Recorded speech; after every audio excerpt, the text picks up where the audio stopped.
Merci encore, Seigneur, pour la force que tu donnes. Merci encore pour ton esprit.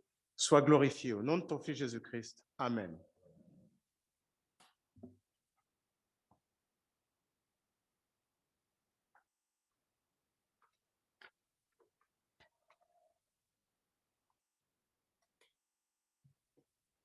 Avant son ascension, pour rejoindre Dieu, son Père, comme il a été dit dans la prière, je crois, de Jocelyn, Jésus est assis à sa droite. On voit ça dans Marc 16, verset 19. Jésus a promis à tous ses disciples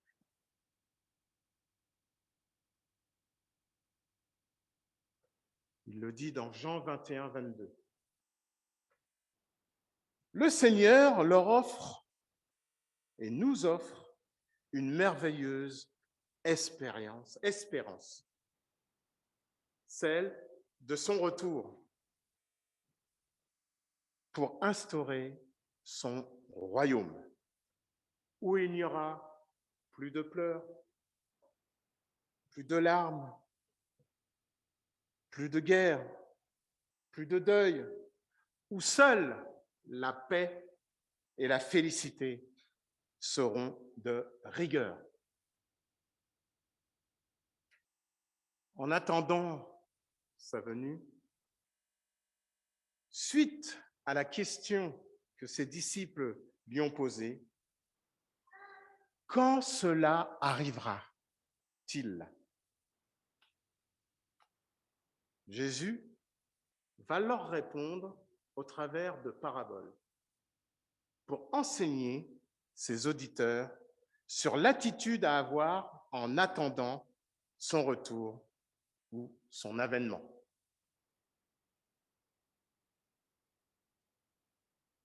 La parabole était une méthode de l'art oratoire illustrant une vérité donc morale ou religieuse par une comparaison tirée de la vie courante. Lors de son ministère sur terre, Jésus donna une grande partie de son enseignement par cette manière. Pour les raisons qui sont citées en Matthieu 13, versets 10 à 16. On va peut-être prendre ce passage. Matthieu 13, versets 10 à 16. Alors, je lirai très souvent dans la transcription d'Alfred Kuhn, Paroles vivantes. Donc, Matthieu 13, 10 à 16.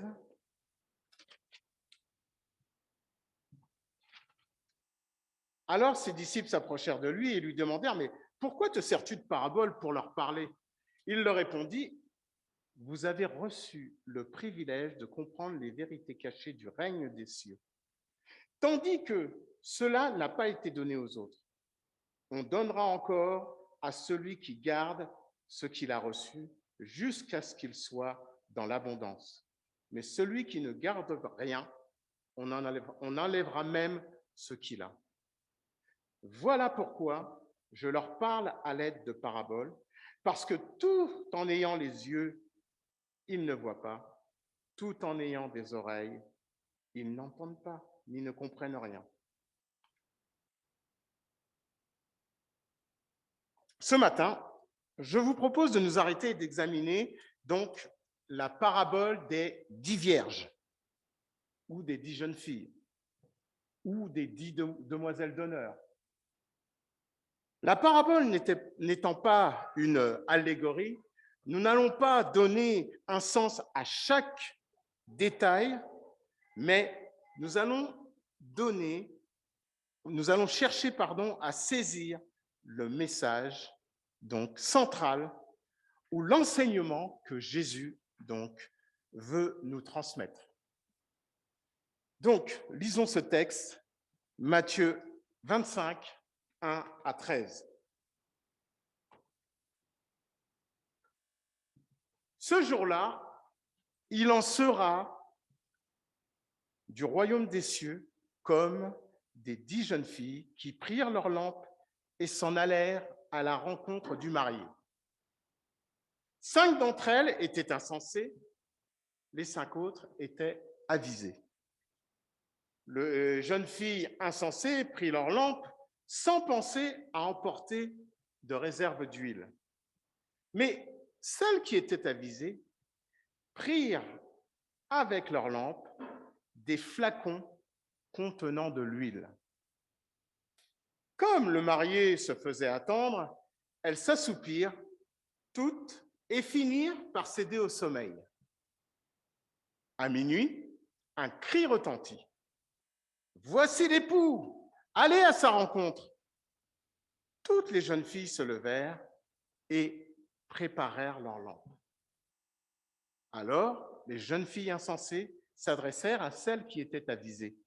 « Donnez-nous de votre huile, car nos lampes sont en train de s'éteindre. » Mais celles-ci leur répondirent, « Non, il n'y en aurait jamais assez pour nous et pour vous. Courez donc plutôt, allez en acheter chez le marchand. » Elles partirent en chercher. Pendant ce temps, le marié arriva. Celles qui étaient prêtes entrèrent avec lui dans la salle des noces et l'on ferma la porte. Plus tard, les autres jeunes filles arrivèrent à leur tour, mais elles eurent beau crier « Seigneur, Seigneur, ouvre-nous !» Il leur répondit « Vraiment, je vous l'assure, je ne sais pas qui vous êtes. C'est pourquoi, ajouta Jésus, tenez-vous en éveil, car vous ne savez ni le jour ni l'heure de ma venue. »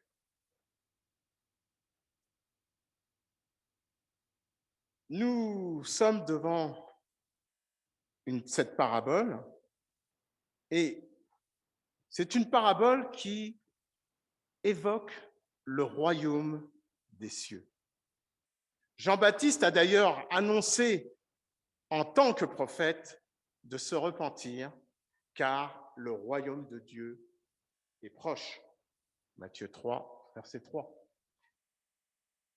La première venue sur terre du Messie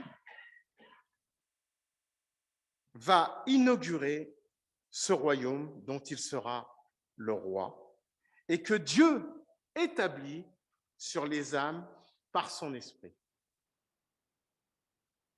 Ce règne est d'abord intérieur, spirituel, mais il s'étend aussi dans le monde par ses manifestations diverses, et il doit, ce royaume, grandir intensément et extensiblement jusqu'à ce que Christ revienne l'établir dans sa perfection et dans sa gloire. Apocalypse 19, verset 6, pour ceux qui prennent des notes. Donc, cette parabole des 10 jeunes filles est la seule qui commence par cette expression « Alors le royaume de Dieu sera semblable à ». 3 points de suspension.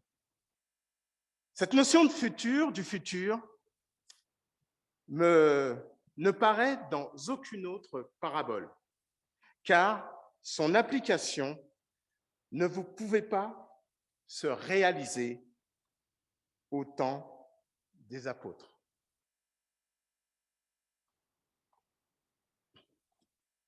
Mais avec le temps, l'Église a peut-être oublié la promesse du Seigneur de revenir bientôt.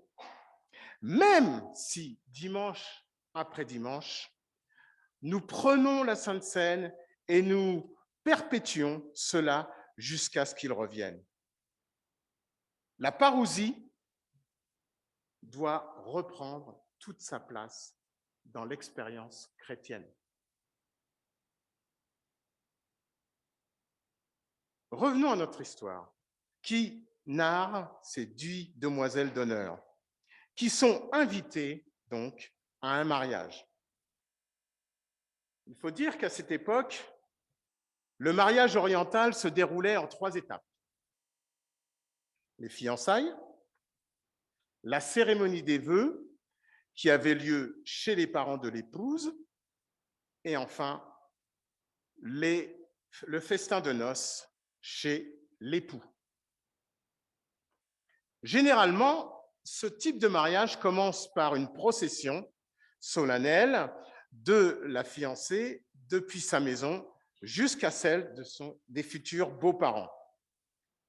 Elle s'y rend avec un trousseau, les cadeaux de mariage reçus et ses effets personnels. Il y a toute une procession qui se met en place et qui se dirige vers la future maison du fiancé. La mariée est reçue par les convives invités au milieu de chants et d'odeurs d'encens. Le fiancé, lui, n'est pas encore présent. On pourrait dire, de nos jours, qu'il enterre sa vie de garçon. Il boit, il mange avec ses amis, donc chez un membre de la famille. Cela peut durer jusqu'à la tombée de la nuit, et c'est que vers 23h, minuit, que le fiancé se met en route pour rejoindre donc sa promise. Sur tout le parcours, il y a un cortège qui éclaire le chemin avec des torches allumées. Les demoiselles d'honneur qui avaient accompagné la fiancée, attendent le futur époux avec leur lampe allumée pour l'accueillir comme il se doit. Dès qu'elles entendent les cris, annonçant donc la venue du fiancé, elles se mettent en route pour aller à sa rencontre. Une fois que le fiancé est arrivé au lieu de la cérémonie avec ses amis, et tous ceux et celles qui ont partagé, qui sont allés avec lui jusqu'à la procession, eh bien, on ferme la porte et la cérémonie de mariage peut effectivement commencer. Les mariés sont assis sur le trône et la porte, le père, en tant que maître de cérémonie, préside les festivités de fête et qui peuvent, ces festivités, durer une semaine. Vous l'avez deviné, l'époux, c'est le Christ. Qui, donc, va célébrer les noces de l'agneau et il va s'unir, donc, à l'Église universelle. Et dans ce récit, il est donc question de 10 jeunes filles. Je souligne que le chiffre 10 dans la Bible représente généralement la totalité. Ces 10 jeunes filles, demoiselles d'honneur, ont beaucoup de similitudes. Premièrement, elles sont toutes conviées à la noce.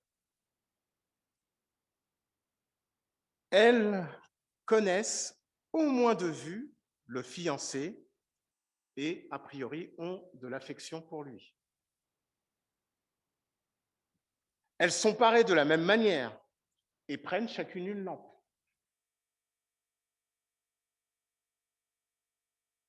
Elles ont toutes le même objectif, celui d'accompagner le fiancé lors de la procession jusqu'à la porte du lieu de la cérémonie. Et pour finir, elles se sont toutes assoupies. Donc, en apparence, il n'y a pas de distinction. Mais néanmoins, Jésus les différencie. Il est dit que 5 d'entre elles sont sages et 5 autres sont insensées. Au travers de Matthieu 7, versets 26 et 27, on va lire ce texte. Matthieu 7, 26 et 27.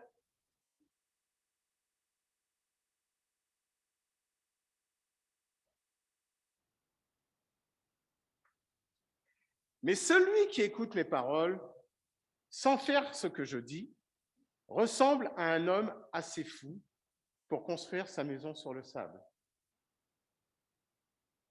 Il a plu à verse, les fleuves ont débordé, les vents ont soufflé avec violence. Ils se sont déchaînés contre cette maison. Elle s'est effondrée et sa ruine a été complète. Nous voyons clairement que ce qui est une personne sage et ce qui est une personne folle, insensée ou sot. Dans notre parabole, les jeunes filles insensées sont des personnes qui ne se sont pas suffisamment préparées dans la mission qui leur était confiée. Elles n'avaient pas pensé à emporter une réserve d'huile, il nous est dit. Leur folie consiste en ce qu'elles n'avaient pas pris de l'huile, suffisamment d'huile avec elles. C'est comme si, pour un long voyage, je prends ma voiture sans faire le plein au préalable. Je risque fort de tomber donc en panne d'essence. Je peux penser aux voitures électriques à l'heure actuelle où il n'y a pas des bornes partout. Si vous ne prévoyez pas votre parcours, vous risquez d'avoir des surprises. Ne pas prévoir, eh bien, sachez-le, c'est une attitude stupide. À l'époque, une lampe était vraisemblablement des torches à huile, c'est-à-dire une sorte de bâton, et puis on enroulait du tissu, et puis dans lequel on baignait une mèche, et il fallait couper fréquemment cette mèche brûlée pour que la flamme puisse pas être fumeuse. C'est alors que on se rend compte de la quantité d'huile qui reste dans la torche. De plus, ces torches se consument avec une grande quantité d'huile, ce qui implique qu'il faut la recharger régulièrement, généralement tous les quarts d'heure.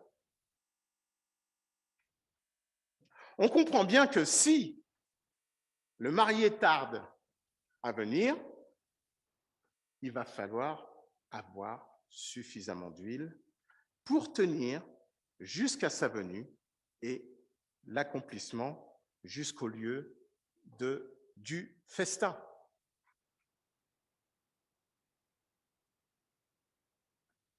En 2 Timothée 3, verset 5, l'apôtre déclare,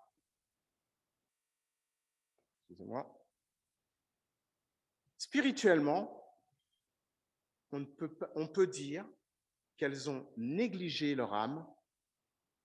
Beaucoup tiennent une lampe en main, montrent ainsi leur profession de foi, mais n'ayant dans leur cœur aucune connaissance saine ou recherchent la sainteté. En 2 Timothée 3, verset 5, l'apôtre Paul déclare de certains qui se sentent ou qui se disent chrétiens, certes, ils resteront attachés aux traditions extérieures de la religion et pour sauver la façade, garderont l'apparence de la piété.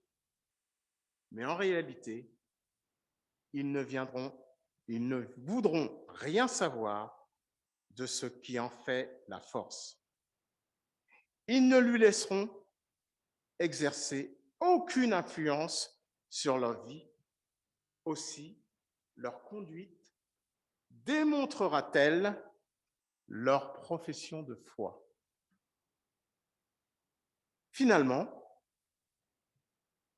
leur cœur n'est pas rempli de saines dispositions. Que peut donner l'esprit, donc, vivifiant de Dieu? En tant que chrétien, notre lumière doit briller devant les hommes par le biais de notre amour pour nos frères et notre prochain et par nos bonnes œuvres. Mais cette lumière ne peut jaillir bien longtemps si nous ne possédons pas les principes actifs dans notre cœur, c'est-à-dire la foi en Christ et l'amour pour Dieu et pour nos frères. Jacques 2, verset 14, il est écrit « Mes frères, à quoi servirait-il qu'un homme prétende « j'ai la foi » s'il ne peut présenter aucun acte qui le prouve? Une telle foi peut-elle le sauver? Comme le déclare Jacques, en prenant comme exemple Abraham qui a offert son fils Isaac en sacrifice pour Dieu. Chez lui, la foi et les œuvres agissantes vont de concert. Elles se complètent mutuellement. Par les actes qui accompagnent la foi, eh bien, elles atteignent son plein accomplissement, épanouissement. Jacques 2, verset 26, « Sans l'esprit, notre corps est sans vie. De même, elle ne produit pas d'acte. La foi est morte. » Je tiens à souligner qu'une lampe sans huile est inutile. Et de même, l'huile sans la lampe est inutilisable. Sommes-nous des chrétiens de nom, sans substance? Sommes-nous des chrétiens de tradition? Ou avons-nous véritablement été transformés par l'Esprit de Dieu en ayant comme connu la nouvelle naissance et reconnu notre état de pécheur, ayant manifesté une réelle repentance? La qualité qui fait la différence entre elles, je parle de ces jeunes filles, de ces 10 vierges, était la prudence, la prudente prévision de la part des sages. En effet, entre les deux venues de Jésus, un temps plus ou moins long va s'écouler ou s'écoule. Pour les insensés, leur folie va se manifester par leur imprévoyance. Je l'ai déjà dit. Les sages ont une bonne attitude. On le constate dans la suite de cette parabole. Le marié se fait attendre, on le voit au verset 5, et c'est vrai que nous n'avons aucune indication sur la raison de son retard, le retard de l'époux. Et je ne me risquerai pas donc d'en donner une explication. Par contre, dans la Bible, nous sommes exhortés à attendre le retour de notre Seigneur, même s'il tarde. Il viendra sûrement. En 2 Pierre 3, verset 9, le Seigneur n'est pas en retard pour l'accomplissement de sa promesse, comme certains se l'imaginent. Il est seulement très patient à notre égard, car il ne veut qu'aucun ne périsse. Au contraire, il voudrait que tous parviennent à changer de vie. Mais le jour du Seigneur viendra, et il viendra d'une façon aussi soudaine et inattendue qu'un voleur. Bien qu'étant dans l'attente, les 10 demoiselles d'honneur finissent par s'assoupir, car les choses traînent en longueur. Seuls les 5 sages avaient calculé de quoi tenir la distance, alors que les 5 autres n'avaient pas prévu l'épreuve et l'usure du temps. Si toutes s'endormirent, c'est tout simplement parce qu'il semble difficile, même pour les jeunes filles sages, de rester éveillées.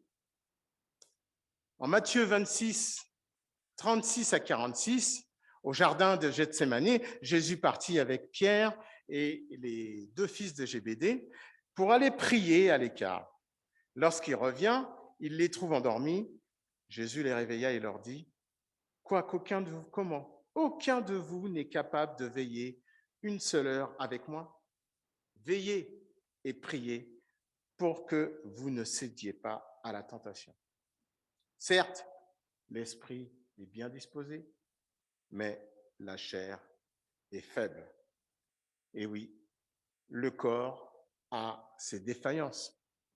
Une deuxième fois, Jésus revient, et quand il revient, et de nouveau vers ses disciples, il les trouva encore endormis, car leurs paupières étaient si lourdes qu'il n'arrivait pas à garder les yeux ouverts. La scène se répète une 3e fois, les disciples dormant encore et se reposaient. Finalement,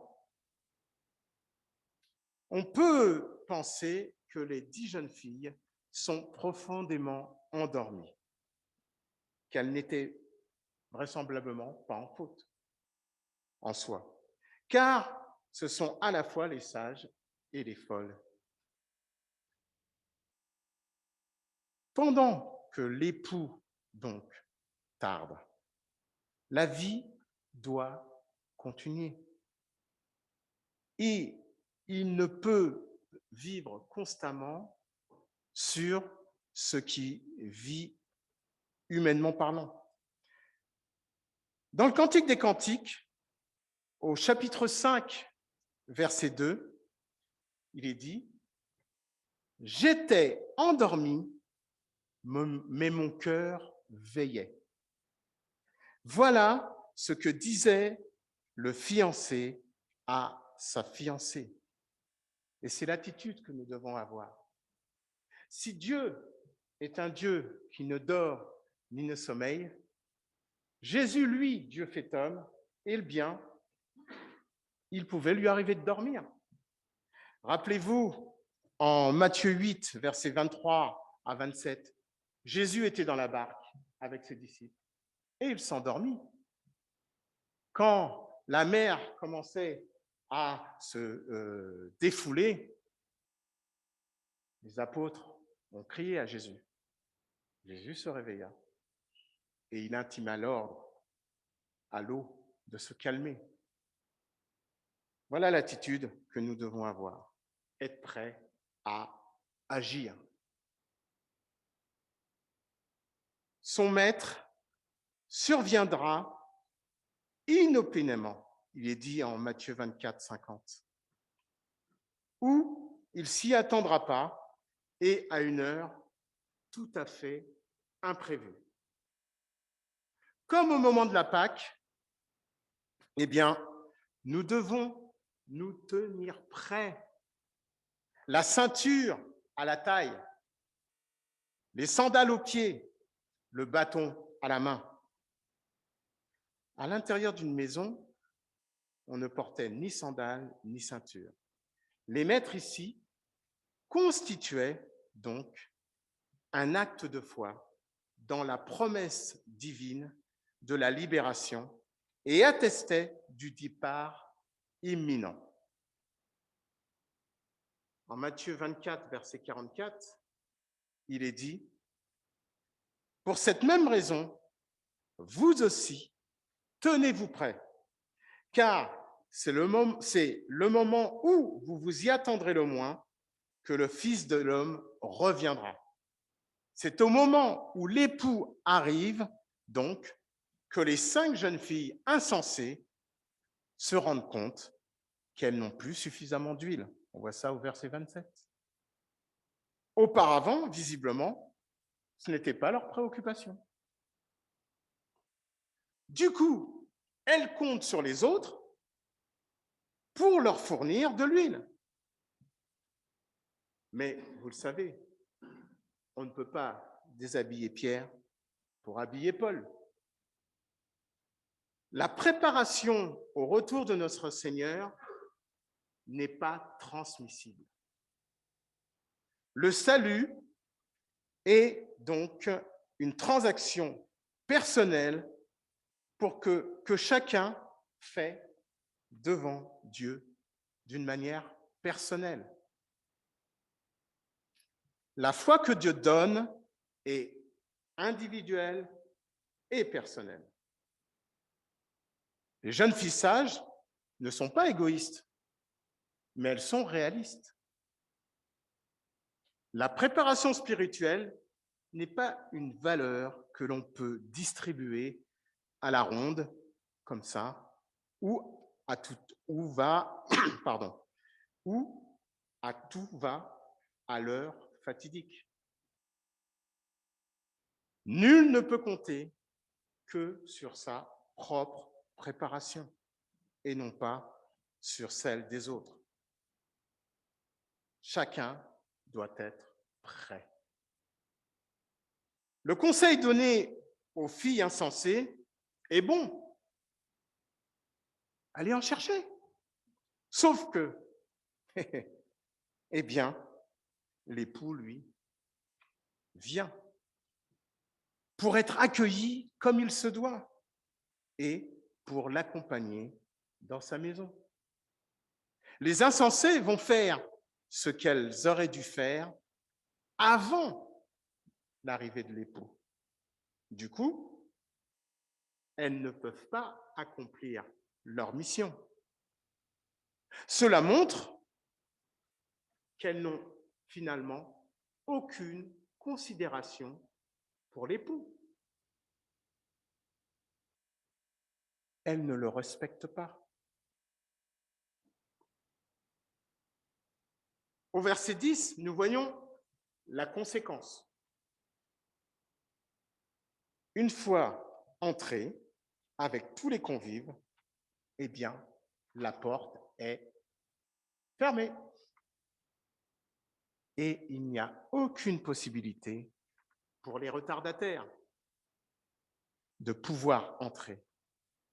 Le caractère irrévocable et solennel de cette déclaration cadre assez mal avec l'ambiance d'un mariage de village, mais établit avec force l'existence d'un trop tard dans le temps de Dieu.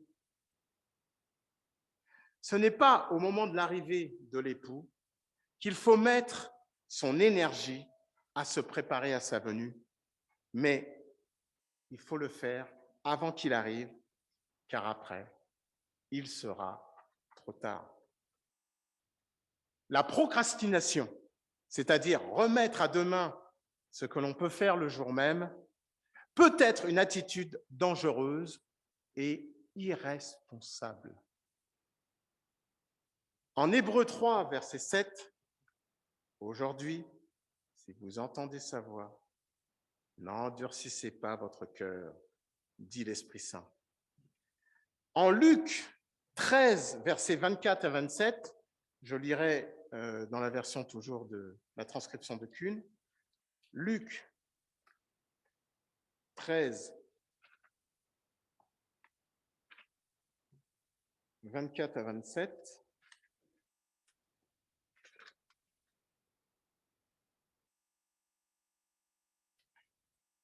Il répondit en s'adressant à tous ceux qui l'écoutaient. « Faites tous vos efforts pour entrer par la porte étroite, car je vous assure que beaucoup de gens cherchent à pénétrer dans la maison et ils n'y parviendront pas. Quand le maître de la maison sera entré et qu'il aura fermé la porte à clé, si vous êtes restés dehors, vous aurez beau frapper à la porte et insister en suppliant « Seigneur, Seigneur, s'il te plaît, ouvre-nous !»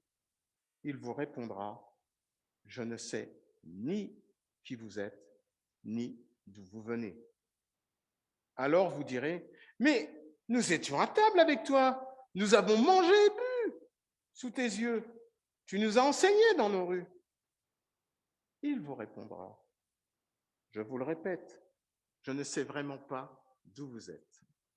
Allez-vous-en, vous tous qui commettez le mal. »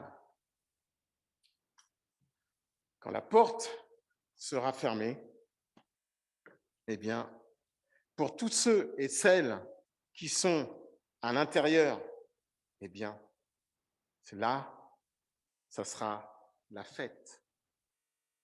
Ils sont prêts, ils sont enfin en sécurité et, comme je l'ai dit, dans la félicité, avec l'époux, le Christ. Par contre, pour les autres, c'est l'exclusion. Lorsque la porte de l'arche fut fermée par Dieu, la famille de Noé fut en sécurité et donc sous la protection de Dieu. Ils n'avaient plus rien à craindre du jugement du Maître. Pour ceux qui étaient à l'extérieur, ils ont dû affronter le déluge et donc ils ont péri sans avoir de chance de s'en sortir. L'époux leur répondra « Retirez-vous de moi, vous qui connaissez l'iniquité. » Oui, Dieu les a rejetés. La porte du royaume est actuellement ouverte pour chacun d'entre nous. Jésus-Christ est à la porte. Il offre le salut à quiconque s'approche de lui. On voit ça dans Acte 4, verset 12. Il n'y a aucun autre nom par lequel nous puissions être sauvés. Mais cette porte ne sera pas toujours ouverte. Une fois fermée, eh bien,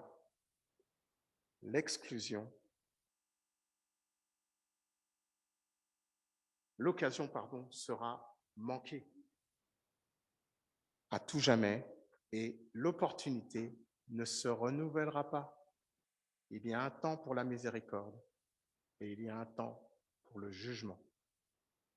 La porte sera fermée, non seulement pour ceux qui n'ont pas obéi au Seigneur, mais aussi pour tous les faux croyants. En Amos, chapitre 4, verset 12, il est écrit « Prépare-toi à la rencontre de ton Dieu. » La question est de savoir si je suis prêt, si j'ai fait le nécessaire pour faire partie des noces de l'agneau. En Luc 12, versets 35 à 38, je lirai donc, Luc 12, toujours dans Parole vivante, Luc 12, versets 35 à 38. « Restez en tenue de travail, gardez vos lampes allumées, soyez comme des serviteurs qui attendent leur maître à son retour d'une noce. Dès qu'il arrive et qu'il frappe à la porte, ils sont prêts à l'accueillir. Heureux ces serviteurs que le maître, en arrivant, trouvera en train de veiller. Vraiment, je vous l'assure, celui qui se mettra en tenue de travail, il les fera asseoir à table et, passant l'un à l'autre, les servira. Peu importe qu'ils rentrent à minuit ou vers 3 heures du matin.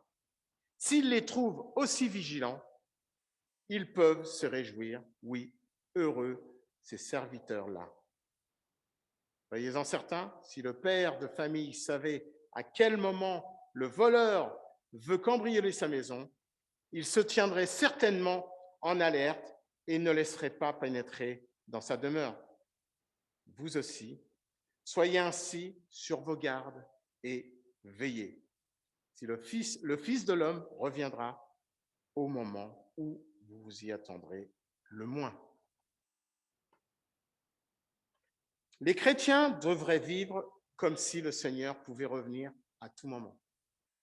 Mais il ne suffit pas de faire acte de présence pour être un vrai disciple. Encore faut-il être prêt à la rencontre finale. En Romains 13, versets 11 à 12, que je lirai, Romains 13, versets 11 à 12,